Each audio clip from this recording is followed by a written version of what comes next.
좋으신 하나님 참 좋으신 나의 하나님 우리의 기도를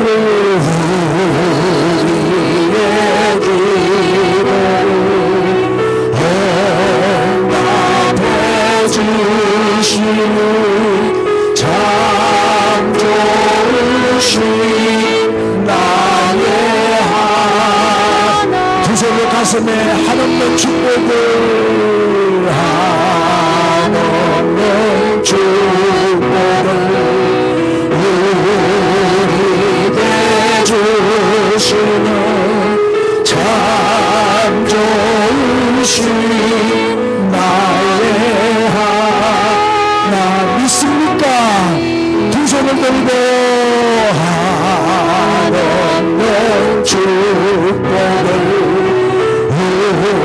우리에게 주 아멘 아멘 참 좋으신 나의 하나님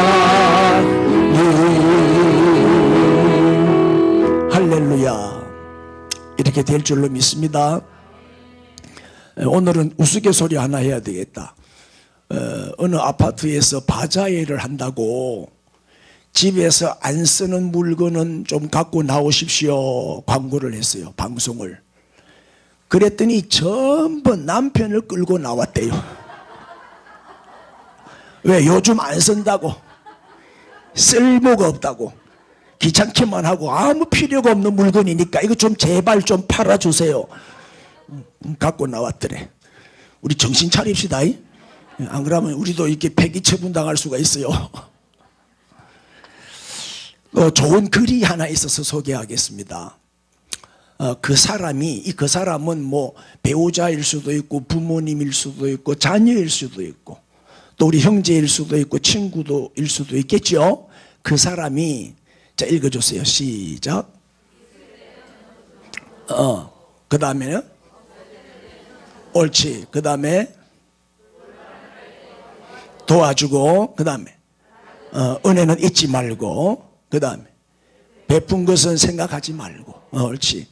서운한 것은 어떻게 해라? 서운한 것은 다 잊어라. 참 좋은 말이죠. 우리 이렇게 삽시다. 할렐루야. 그래야 그리스도인이지. 구별되어야 되니까요. 자 이제 오늘은 지난주에 우리가 사도행전 끝났어. 책거리를 했고 오늘은 내가 세상을 이기었노라 하는 제목으로 말씀을 드리겠습니다. 요한복음 16장 23절부터 33절이 오늘의 본문입니다. 한 절씩 교독을 하겠습니다. 그날에는 너희가 아무것도 내게 묻지 아니하리라. 내가 진실로 진실로 너희에게 이르노니 너희가 무엇이든지 아버지께 구하는 것을 내 이름으로 주시리라.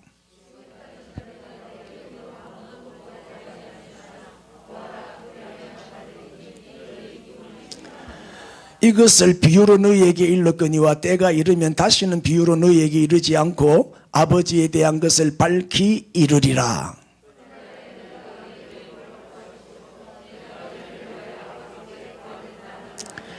이는 너희가 나를 사랑하고 또 내가 하나님께로부터 온 줄 믿었으므로 아버지께서 친히 너희를 사랑하심이라.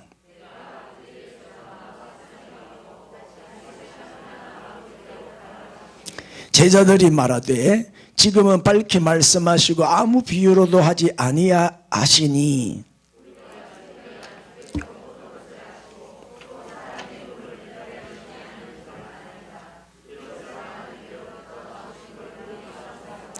예수께서 대답하시되 이제는 너희가 믿느냐?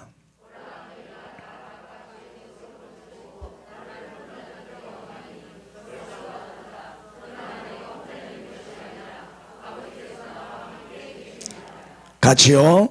이것을 너희에게 이르는 것은 너희로 내 안에서 평안을 누리게 하려 함이라. 세상에서는 너희가 환난을 당하나 담대하라. 내가 세상을 이기었노라.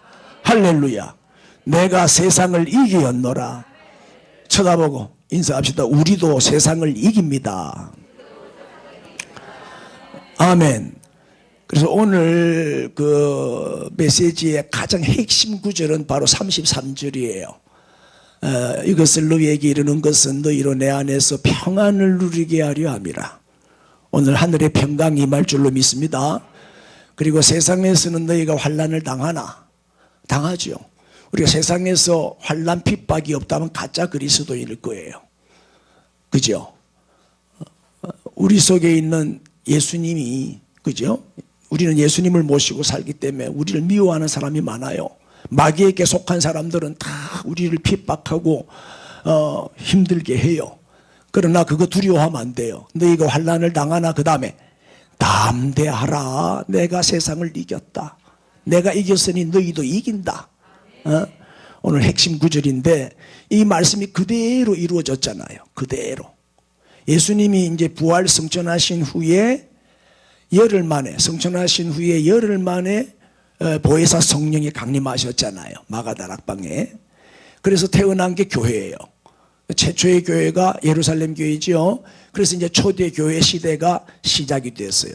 그래서 교회가 막 부흥되니까 로마 정부가, 그 당시 로마 속국이었으니까, 이스라엘은 로마의 식민지였잖아요. 그러니까 로마 정부가 또 유대교 종교 지도자들, 이 강경파 유대인들이 얼마나 교회를 무너뜨리려고 공격을 했어요. 온갖 방법을 다해서 핍박하고 또 가두고 죽이고, 하여튼 그렇게 교회를 무너뜨리려고 집중 포화를 막 쏘아댔죠. 대포도 쏘아대고 미사일도 쏘아대고 영적으로 핵무기도 막 쏘아대고. 그래도 교회는 무너져요, 안 무너져요? 그 핍박을 당하면서도 그렇게 환난을 당했지만 무너지지 않았어요.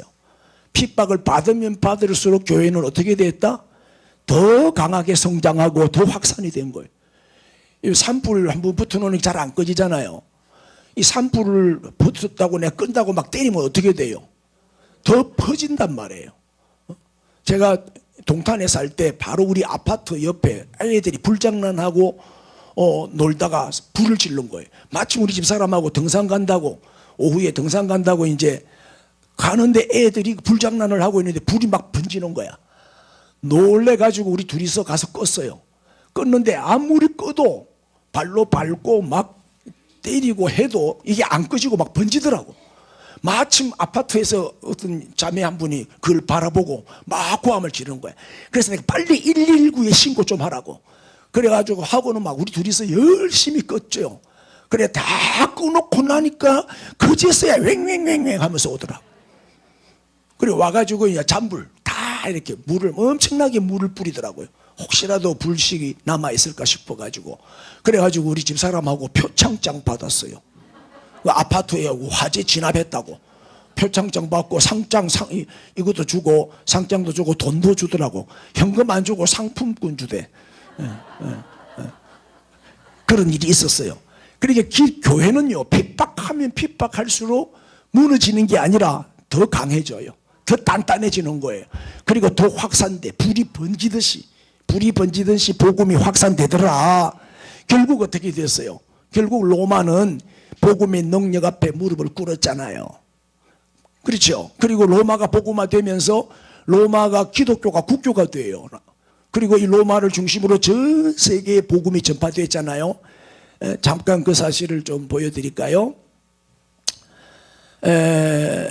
이 디오클레티아누스라고 하는 로마 황제가 있었어요. 이 황제는 네로 한참 이후의 인물인데 200년 말에서 300년 초 고무료에 다스렸던 황제인데 아주 악한 왕이에요. 기독교를 가장 탄압한, 네로 이후에 가장 기독교를 탄압한 황제고, 교회를 파괴하고 교인들의 재산을 다 몰수해 버리는 거예요. 재산 다 뺏어가고 예배를 못 드리게 하고 모임 자체를 못하게 했어요. 그리고 들켰다 무자비하게 죽이는 거예요. 무자비한 살인을 일삼았던 아주 악한 황제인데, 이제 이 황제가 로마가 너무 크니까 혼자서 다 다스릴 수가 없는 거예요. 그래서 4등분을 나눠요. 4등분 해가지고 황제 4명을 세워서 각각 지역을 안배해가지고 다스리게 해줘. 그래서 동로마와 서로마로 갈라지게 되죠. 그래서 이제 동로마는 갈레리우스와 이제 이 디오클레티아누스가 반을 나눠서, 그러니까 동쪽을 절반씩 나눠가지고 다스렸는데 나중에 이제 니키니우스가 이 정권을 뺐죠. 그리고 갈레리우스를 몰아내고 동로마 제국을 통일을 시킵니다. 이 니키니우스가. 그 다음에 서로마는 콘스탄티누스와 막센티우스가 절반씩 나누어서 통치를 했는데, 이 콘스탄티누스가 막센티우스를 몰아내고 정복하고 서로마를 전체를 다 지배하는 황제가 돼요. 그래서 동로마는 리키니우스, 서로마는 콘스탄티누스가 이제 다스리게 돼 있죠. 그 내용을 좀 말씀드릴게요. 주후 312년이었어요, 그때가. 그래서 콘스탄티누스가 유명한 그 밀비우스 다리, 그래서 밀비우스라는 오페라도 나왔어요. 밀비우스 전쟁을 다룬 그 밀비우스 다리 전투에서 막센티우스를 물리쳐요. 그리고 대승리를 거두면서 서로마 전체를 지배하게 됩니다. 콘스탄티누스가 바로 이 사람이에요. 콘스탄티누스 잘생겼죠? 그 다음에 313, 그 이듬해입니다. 313년에 동방의 리키니우스 황제와 함께 로마 전체에, 동서로마 전체에 밀라노 칙령을 공포합니다. 밀라노 칙령. 그 밀라노에서 둘이가 합의를 봐가지고 이제 발표했다고 해서 밀라노 칙령이라고 하는데, 그 내용이 이런, 기독교 밖에 이제 금지, 기독교 밖에 하지 마라. 그 다음에 종교와 신앙의 자유를 주어라. 그 다음에 몰수한 재산은 다 돌려주어라. 다 되돌려주어라. 그리고 교회당 건축할 때 도와줘라. 그때부터 막 교회가 세워지기 시작하는 거예요. 교회가 적극적으로 정부에서 지원을 해주니까. 그래서 이 밀라노 칙령을 한번 보여드릴게요. 여기 보면은 에딕트 오브 밀란, 딱 된 밀라노의 칙령, 이 법령이라는 말이죠. 그죠? 그 다음에 내용이 무슨 내용이에요? 로마 황제 콘스탄틴과 리키니우스는 기독교와 다른 모든 종교를 어떻게 한다? 용인하고, 그죠? 용인한다. 톨레랑스, 이태리 발음으로 톨레랑스. 영어 발음 어떻게 하노? 영어 선생님. 이 톨레랑스, 이게 용인한다, 뭐 이렇게 포용한다, 이런 뜻이죠. 그죠? 그 다음에 이제 베스톨드는 뭐죠? 수여한다. 그러니까 이제 수여하는 거예요, 이거를. 그러니까 밀라노 칙령 요 내용을 이제 동로마, 서로마 두 황제가 합의를 봐가지고 이제 기독교 용인하자. 더 이상 기독교 핍박하지 말자. 종교의 자유를 주자. 이거를 합의를 해가지고 밀라노에서 합의를 봐서 발표했다고 밀라노 칙령이라고 하는 거예요. 잘 이해됐죠? 드디어 세월이 흘러 우리는 그 콘스탄틴이 그 기독교를 로마 국교로 택한 왕인 줄 알았지만은 아니에요. 380년 데오도시우스 황제 때 비로소 이 기독교가 로마의 국교가 돼요. 이렇게 생겼어요. 돈에 그 화상이 들어가 있죠. 역사 공부 많이 했습니다. 그죠? 그 다음에 넘어갑시다. 그러니까 보세요. 그렇게 기독교를 없애려고 로마 7대 황제, 그 중에 가장 지독한 황제가 네로 황제였고, 그 다음에 아까 소개한 그 나쁜 황제였는데, 기독교는 사라지지 않고 오히려 지금 보세요. 전 세계에서 종교가 많지만 가장 큰 종교가 뭐예요? 제일 숫자가 많은 종교가 기독교예요. 최대 종교가 기독교라니까요. 복음의 능력이 대단하죠. 그런데 이 힘이 어디서 나왔냐 이 말이에요. 이 힘이 가장 약했던 기독교가 가장 강한 종교로, 기독교로 이렇게 성장할 수 있었던 그 저력이 어디서 나왔냐. 우리가 세상을 이길 수 있는 힘이 어디서 나오느냐 이 말이에요. 자, 이제 23절을 한번 보시죠.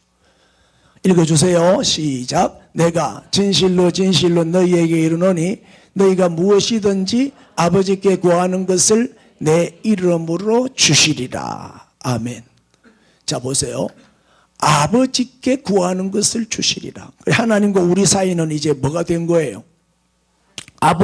하나님이 우리 아버지가 됐으니 우리는 자녀가 됐어.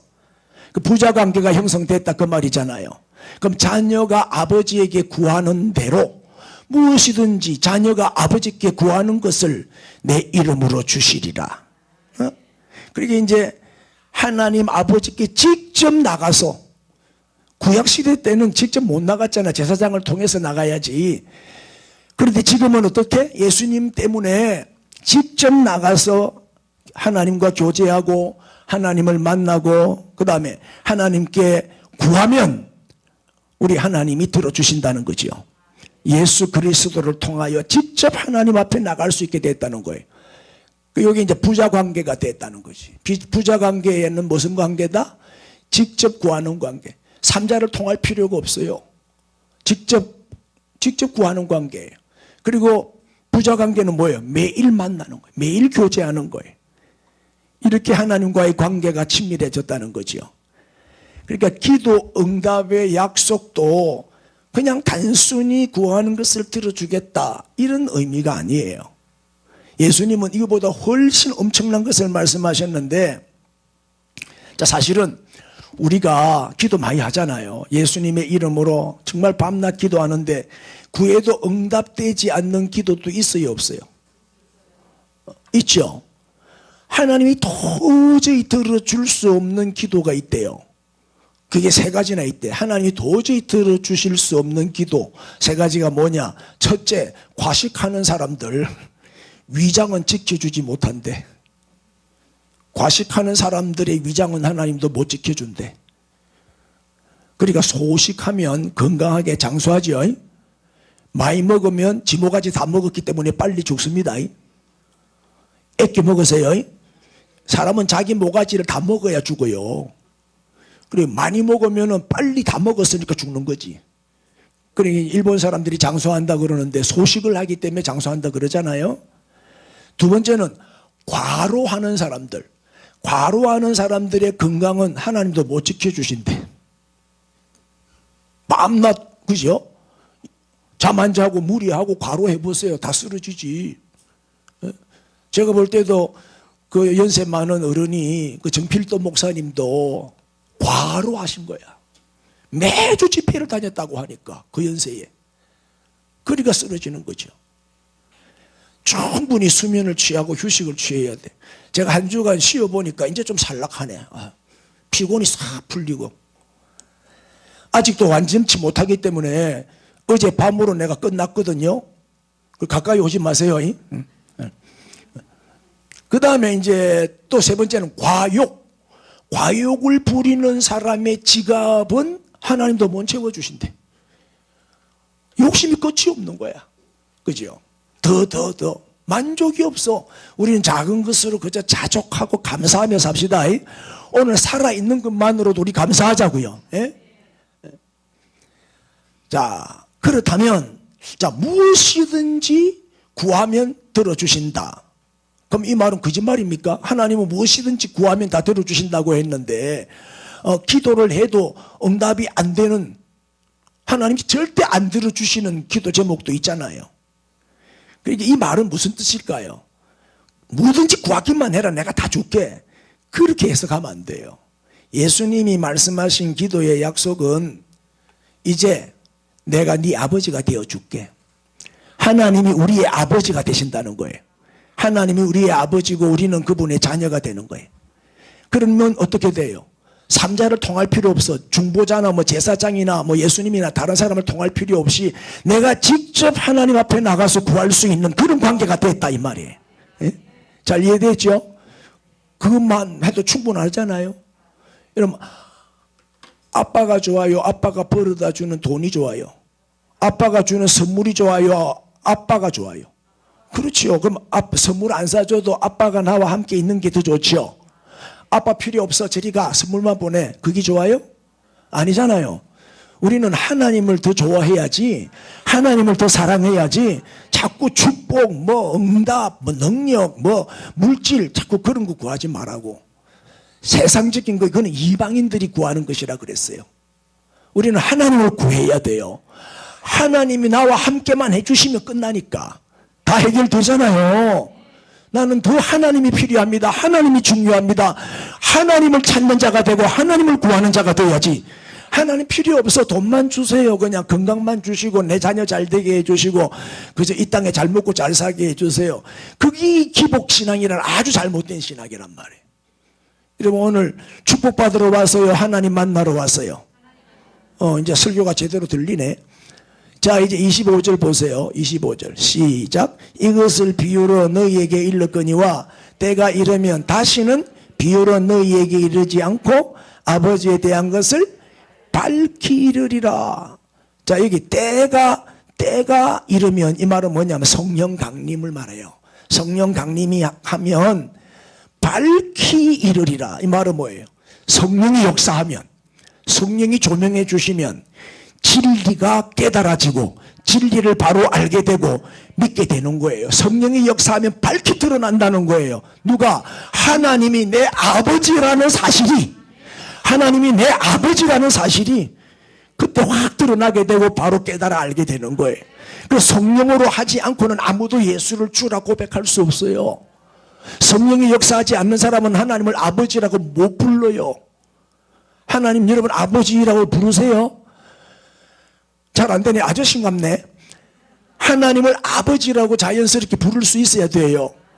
근데 아무나 그거 지나가는 사람 보고 하나님을 아버지라고 부르세요? 부르겠어요? 성령이 임한 사람만, 성령 받은 사람만 이 신앙이 고백되어지는 거예요. 믿어지고 깨달아지고 알게 되는 거죠. 그러니까 이 복이 얼마나 큰 복이에요. 하나님이 내 아버지다. 이게 얼마나 큰 축복이냐 이 말이에요. 하나님이 누구이신가를 확실히 알게 된다 이 말이에요. 성령의 역사하심으로. 이 복이 가장 큰 축복이다. 이게 잘 이해가 안 되는 분이 있을지 모르겠어요. 더 쉽게 말하면 하나님이 내 아버지가 되신다. 이 말은 나는 하나님과 직통전화가 연결된 사람이다. 나는 하나님과 직통전화가 연결된 그런 관계다. 여러분 폰에 제 이름이 저장되어 있습니까? 왜 두 사람만 이해해요? 여러분 폰에 제 이름과 제 전화번호가 들어있는 사람은 어떤 사람이에요? 나를 아는 사람이고 나하고 친한 사람이고 언제든지 내한테 전화할 수 있는 사람이죠. 그런 관계 아니요.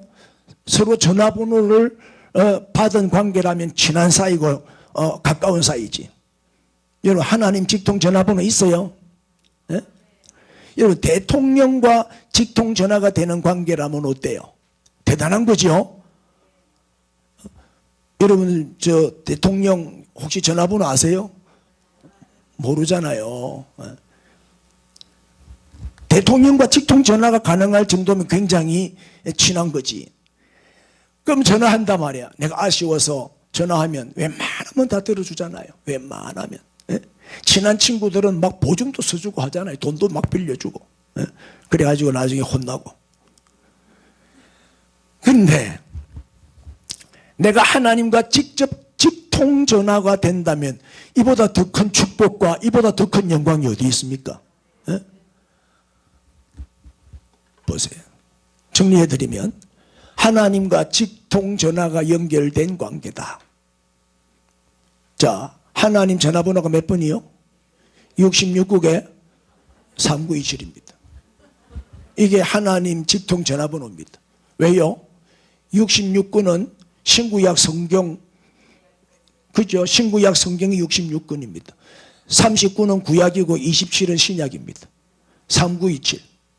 3927은 내하고 전화번호 똑같은 거예요. 일리가 있죠? 왜? 기도는 말씀으로 해야 돼요. 하나님은 말씀으로 응답하셔요. 말씀이 하나님의 뜻이에요. 하나님의 뜻대로 구하면 반드시 이루시리라. 말씀을 가지고 기도하면 딱 쫙 이루어진다 이 말이에요. 말씀이 하나님의 뜻이니까 말씀을 붙들고 말씀의 약속을 붙들고 말씀으로 기도하라는 거예요. 할렐루야. 그래 평소에 우리가 성경을 가까이 해야 되는 거예요.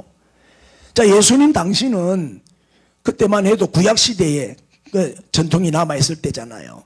사람들이 직접 하나님께 나아갈 수 없다고 믿는 시대였어요. 반드시 제사장을 통해서 나갈 수 있었고 또 하나님의 말씀도 직접 들을 수가 없고 선지자를 통해서 들었어요. 그런데 예수님이 그 모든 것을 다 폐기시키고 직접 하나님께 나갈 수 있고 직접 하나님을 만날 수 있고 직접 나가서 기도할 수 있고 그리고 하나님과 교제할 수 있고 하나님의 말씀을 직접 들을 수 있고 이런 관계로 바꿨단 말이에요. 자, 구약시대 때는 제사장과 선지자를 통해서 중보자를 통해서 나아갔지만 예수님이 어디에서? 십자가에서 못 박혀 피 흘려 죽어 주심으로 직접 우리가 하나님께 기도하고 나아갈 수가 있게 된 거예요. 이게 어디에서 이루어졌다? 십자가에서 이루어졌다 이 말. 자, 예수님이 십자가에서 운명하실 때 성전의 휘장이 위에서 아래로 쫙 찢어지고 갈라졌지요. 한번 보세요.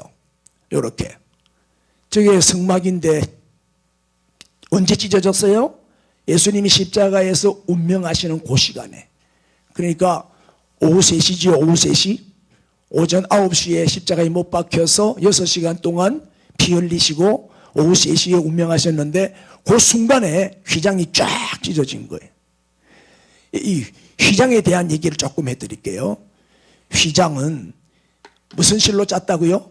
청색실, 자색실, 홍색실, 흰색실 요 4가지 색깔 가는 배실이니까 요 4가지 색으로 짰어요. 그러니까 얼마나 화려하겠어요. 4가지 색깔을 섞어 놨으면 굉장히 화려하겠죠. 화려하다 해주세요 좀. 청색, 자색, 홍색 그 다음에 흰색. 크기는 가로 세로가 10규비cc니까 5m 높이가 5m 가로가 5m 그렇게 큰 휘장을 이제 만들었는데 두께가 놀랄 준비하세요. 몇 센치? 이게 옛날에는 기계도 없고 손으로 한 땀 한 땀 다 따야 돼. 손으로 다 짜야 되거든. 손으로 일일이 짜서 만든 휘장인데 두께가 15cm. 그러니까 이거 찢어져요 안 찢어져요? 칼로도 안 되고 가위로도 안 되고 이걸 찢을 수가 없어요. 말이 6마리 말이 이 휘장을 잡고 모서리 이렇게 달고 동시에 능기 처참할 때와 그렇게 하듯이 말이 있는 힘을 다해서 달릴 때 휘장이 겨우 찢어지더라는 거예요. 실험을 해보니까 그 정도로 두껍고 질기고 단단한 거예요. 저거를 사람의 손으로 찢을 수 없는 것이다 이 말이에요. 그런데 예수님이 죽으시는 그 순간에 휘장이 찢어져. 누가 찢었어요? 하나님이 찢어버린 거지. 그래서 보세요. 이 휘장이 주는 의미가 있어요. 자, 휘장은 뭘 의미하냐면 죄로 인해서 하나님과 우리가 단절됐다는 걸 의미하는 거예요. 하나님과 단절이 됐어요.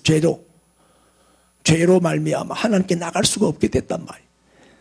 두 번째 의미는 지성소와 성소가 분리됐다. 지성소 안에는 법궤를 모시고 있어요. 법궤는 하나님을 의미하잖아요. 그래 하나님을 모신 지성소와 성소는 딱 분리되어 있어요. 아무나 못 들어가. 1년에 딱 한 번 대제사장만 들어갈 수가 있어요. 그만큼 딱 분리가 되어 있었어요. 그리고 이 휘장은 누구를 가리킨다? 예수 그리스도의 육체를 가리킴이라 그랬잖아요. 그러니까 이 성전을 헐어라 내가 3일 만에 다시 세우리라 이 말은 뭐예요? 이 예수님의 육체가 성전이니까 내가 3일 만에 부활한다 이 말이에요. 할렐루야. 네? 그래 누구든 그렇게 이 휘장이 찢어짐으로써 이제 어떻게 됐다?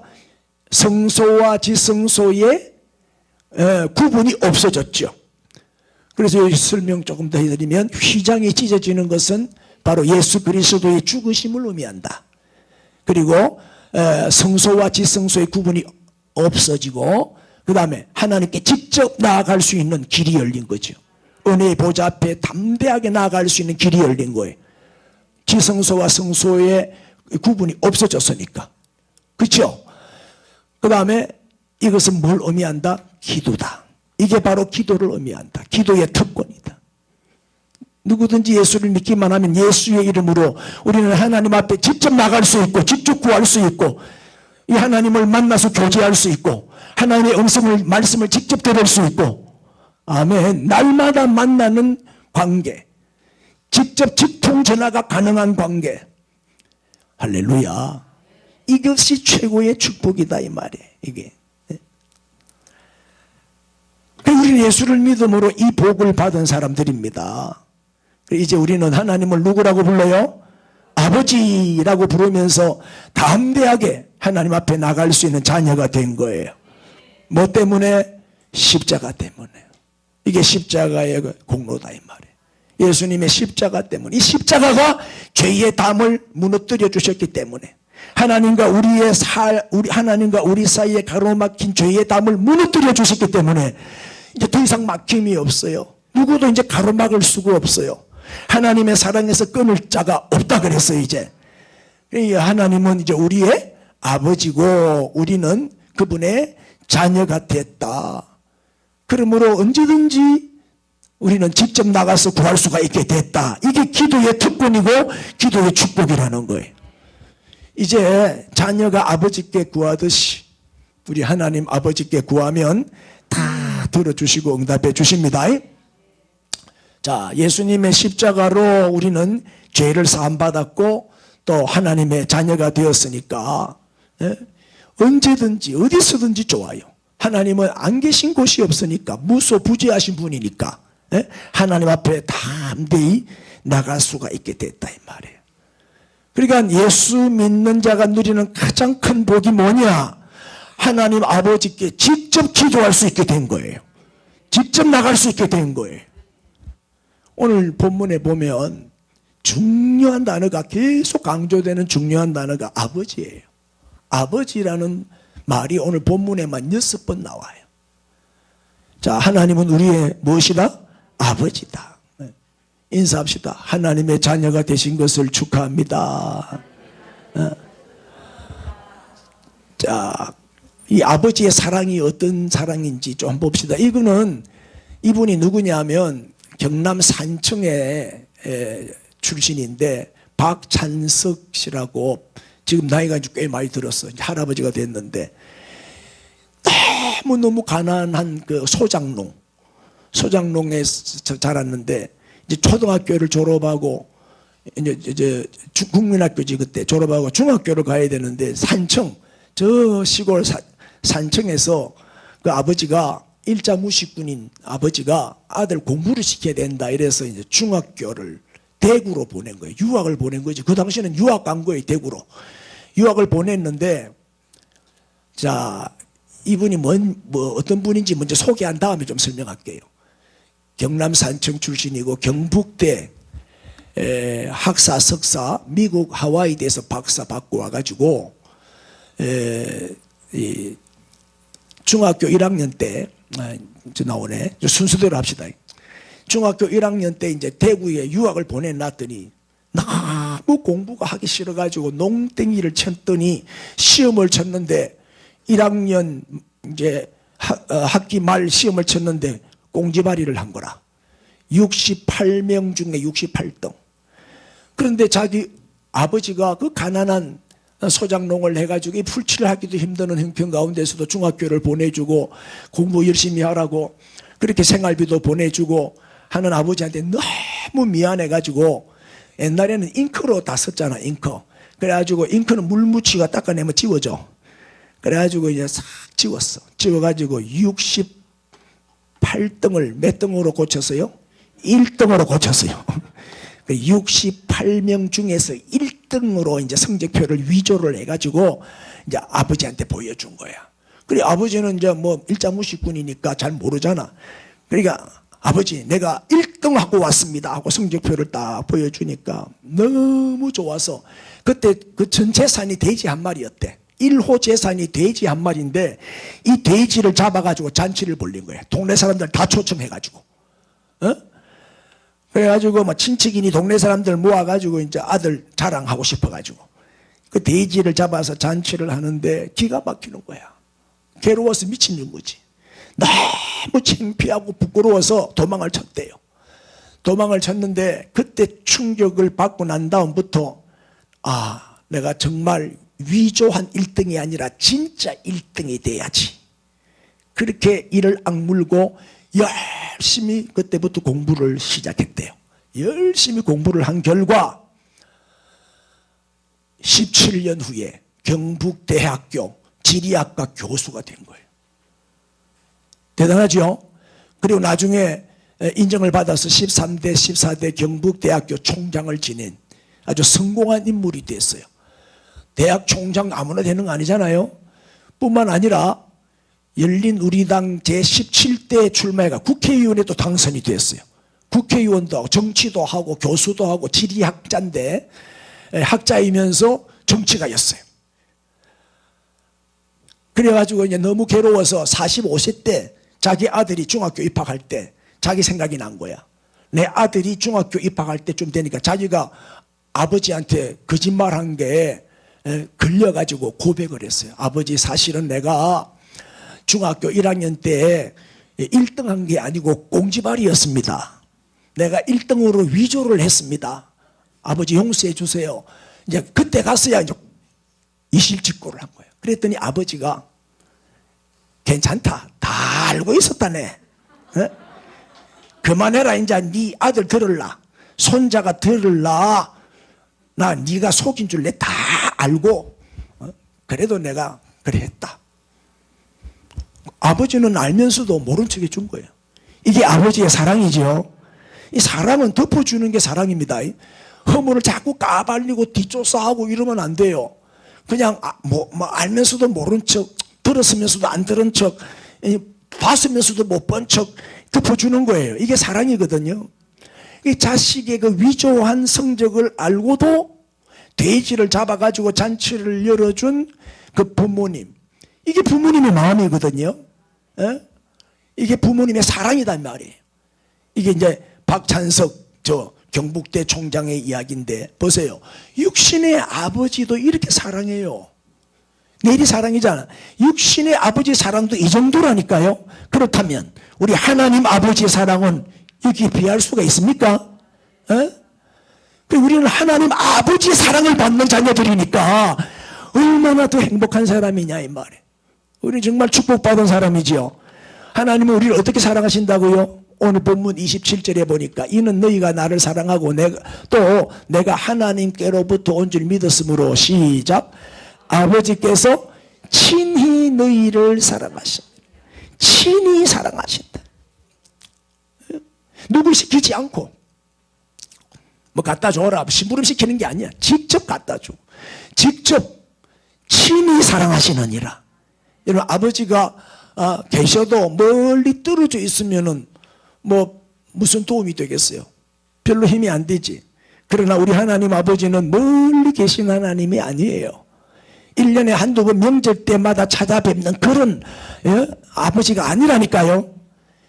우리 하나님 아버지는 늘 함께 해주시고 눈동자와 같이 지켜주시고 직접 누구 시키지 않고 친히 사랑해 주신다 이 말이에요.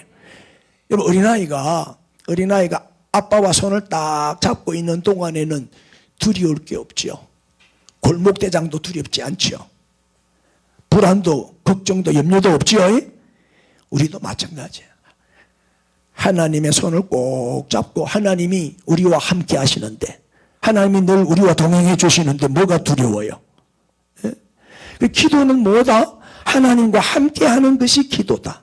우린 기도는 하나님과 교제하는 것이다 그렇게 말하잖아요. 다시 말하면 하나님의 손 잡는 게 기도다. 우리 아이들 우리 손자들 보니까 밖에만 나가면 아빠 손 잡고 엄마 손 잡아요. 손 놓으면 죽는 줄 알고 엄마 손 아빠 손. 아이들이 엄마 아빠 손을 꼭 잡고 외출하잖아요. 할렐루야. 기도는 뭐다? 하나님 아버지의 손을 잡는 것이다.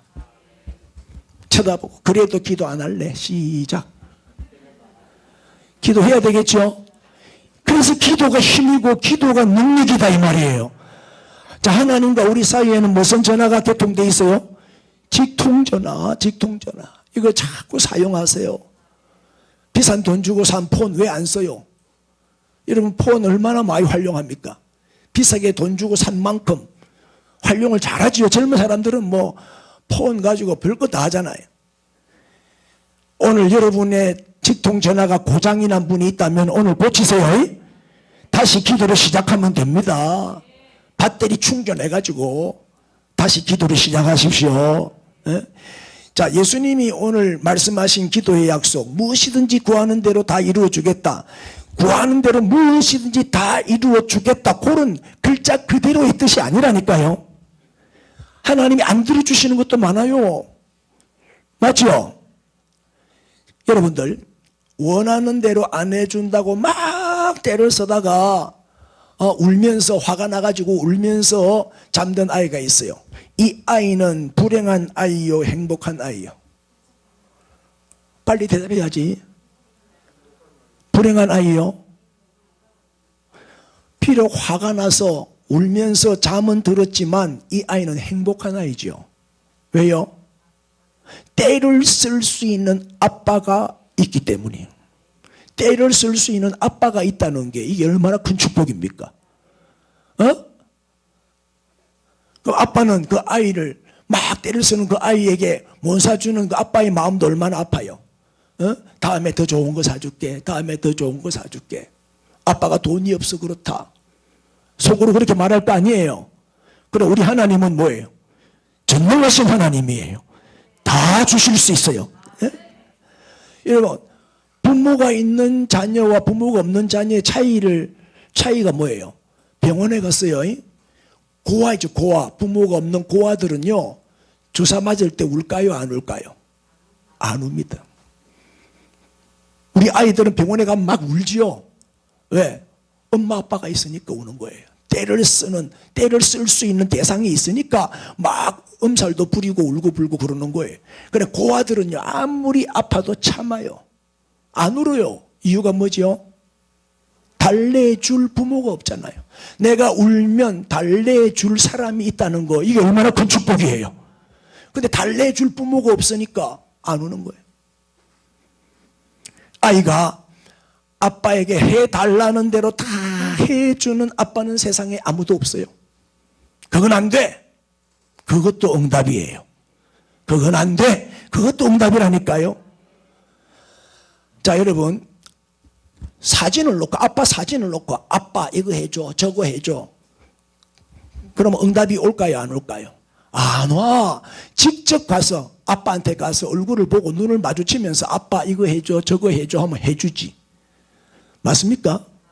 그래서 화상을 만들어 놓고 그림을 그려놓고 기도하는 화상 숭배, 형상을 만들어 놓고 절을 하면서 기도하는 형상 숭배, 이 다 우상 숭배란 말이에요.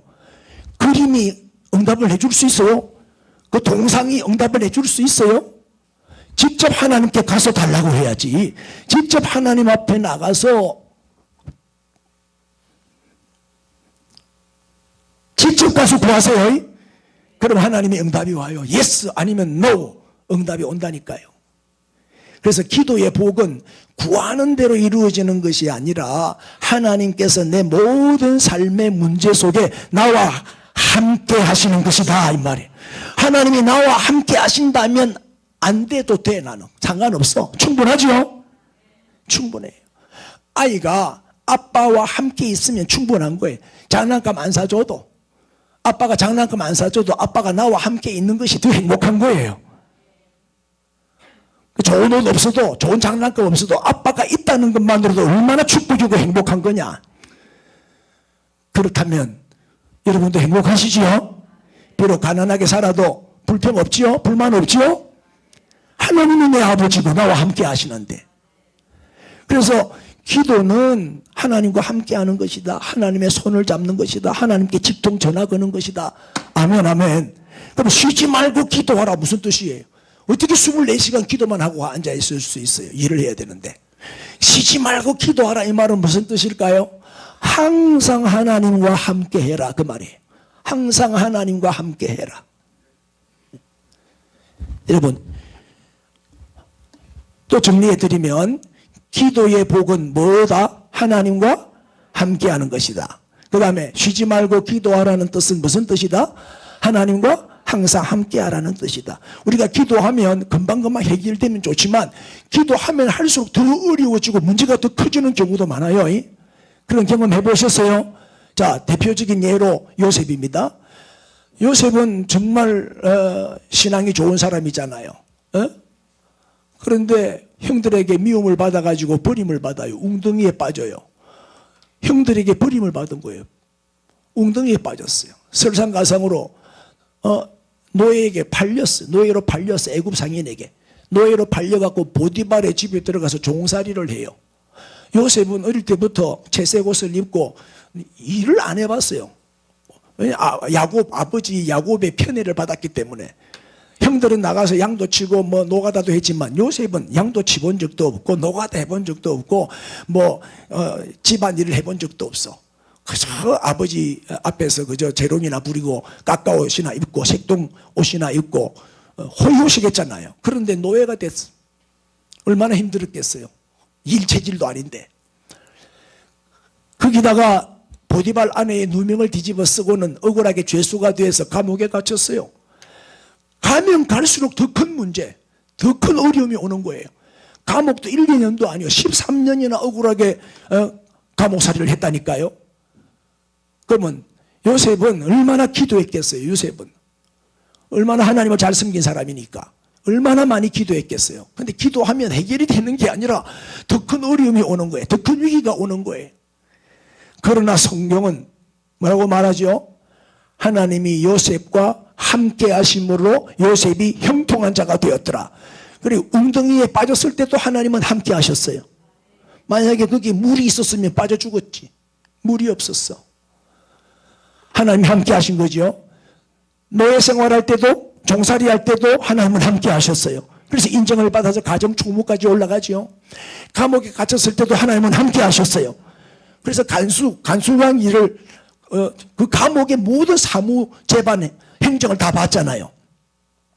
어디를 가도 인정을 받고 머리가 되고 쓰임 받아요.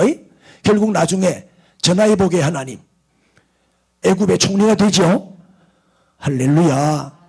보세요. 창세기 39장 2절에 여호와께서 요셉과 뭐함으로 함께 하심으로 그가 어떻게 됐어요? 형통한 자가 됐어요. 그리고 그의 주인 애굽 사람의 집에 있으니 그의 주인 보디발이죠. 보디발이 여호와께서 그와 뭐 하심을 보고 함께 하심을 봤어요. 이방인의 눈에도 하나님이 함께 하신다는 게 보였어요. 할렐루야. 보며 또 여호와께서 그의 범사에 뭐 했다? 형통. 하나님이 함께 하시니까 형통한 자가 되는 거예요. 함께 형통, 함께 형통. 할렐루야. 간단해요. 우리는 하나님과 함께 하면 끝나는 거예요. 하나님과 멀어질수록 우리는 불행해지는 거예요. 하나님과 가까워질수록 우리는 복을 받고 행복해지는 거죠. 형통한 자가 된다. 그러니까 하나님은 요셉이 원하는 것과 정반대로 엉뚱한 방향으로 인도하셨어. 그때는 이해가 안 됐죠. 그러나 나중에 하나님은 순식간에 회복시켜 주시잖아요. 전화위복의 하나님. 애굽의 총리가 되었고 온 가족을 기근해서 구원해 냈잖아요. 하나님이 함께하면 됩니다. 그러면 합력하여 선을 이루어 주신단 말이에요. 그러니까 가장 큰 응답과 가장 큰 축복은 뭐다? 부자 되는 거, 당장 응답받고 문제가 해결되고 그런 것보다 하나님과 함께하는 거. 그러면 형통한 자가 되는 거예요. 자, 이제 결론적으로 오늘 본문 32절 보라 너희가 다 각각 제 곳으로 흩어지고 나를 혼자 둘 때가 오나니 벌써 왔도다. 그러나 내가 혼자 있는 것이 아니라 시작 아버지께서 나와 함께 계시느니라. 하나님이 나와 함께 계시니까 외롭지 않죠? 인사합시다. 당신은 혼자가 아닙니다. 시작. 누구와 함께? 하나님과 함께, 성령님과 함께, 주님과 함께. 그래서 우리는 외롭지 않아요.